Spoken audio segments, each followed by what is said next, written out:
ইরানের সঙ্গে টানা ১১ দিন যুদ্ধ করার পর ১২তম দিনে অবশেষে বন্ধু ট্রাম্পের দেয়া যুদ্ধবিরতি মেনে নিল দখলদার ইসরায়েল। এদিকে নেতানিয়াহু যুদ্ধবিরতির পরে ট্রাম্পকে ধন্যবাদ দিয়ে বলেন তারা ইরানে যুদ্ধের সব লক্ষ্য অর্জন করতে পেরেছেন। বলা যায় তারাই জয়ী হয়েছেন। আসলে কি তাই, নাকি নেতানিয়াহুর এমন ঘোষণা রীতিমতো গুণহীনের বৃথাস ভালো? এ যুদ্ধে কি তবে আসল বিজয়ী ইরান? স্বল্পমেয়াদী এ যুদ্ধের শুরুতে নেতানিয়াহু দুটি লক্ষ্য ঠিক করেছিলেন। প্রথমত, ইরানের পারমাণবিক এলাকাগুলোকে গুড়িয়ে দিয়ে এর কার্যক্রম সম্পূর্ণ ধ্বংস করা, এবং দ্বিতীয়ত দেশটির সরকারের পতন ঘটানো। কিন্তু ইরানের পারমাণবিক কাঠামো কি ধ্বংস হয়েছে? উত্তরটি খুব সম্ভবত না, কারণ যুক্তরাষ্ট্র ইরানের সবচেয়ে সুরক্ষিত ফোর্দো পারমাণবিক কেন্দ্রে হামলা চালিয়েও সেটি ধ্বংস করতে পারেনি। এমনকি সেখানে যেসব ইউরেনিয়ামের মজুদ ছিল সেগুলো আগে ভাগে সরে ফেলে তেহরান। ইসরায়েল কি ইরানের সরকারের পতন ঘটাতে পেরেছে? আরও সহজ উত্তর না।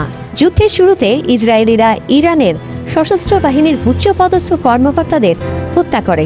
তাদের লক্ষ্য ছিল এর মাধ্যমে সশস্ত্র বাহিনীতে বিশৃঙ্খলা তৈরি করে সাধারণ মানুষকে উস্কে দিয়ে সরকারের বিরুদ্ধে গণ অভ্যুত্থান ঘটালো। তবে ইরানে তাদের এই কৌশল পুরোপুরি ব্যর্থ হয়েছে। দেশটির সশস্ত্র বাহিনীর কর্মকর্তাদের যখন ইসরায়েল হত্যা করল, তখন দেশটির সাধারণ মানুষ তাদের পক্ষে উল্টো একত্রিত হয়েছে। ইসরায়েল ইরানের বিপ্লবী গার্ড প্রধানকে হত্যা করেছে, যাকে ইরানের অনেক মানুষই পছন্দ করতেন না। কিন্তু তিনি হত্যার শিকার হওয়ার পর যাকে তারা অপছন্দ করতেন, তারাও বিপ্লবী গার্ডকে সমর্থন করা শুরু করেন। কারণ ইরানিরা দেখতে পান দখলদার ইসরায়েল শুধুমাত্র ইরানের সরকারি অবকাঠামো নয়, বরং রীতিমতো পুরো ইরানের ওপরই হামলা চালাচ্ছে।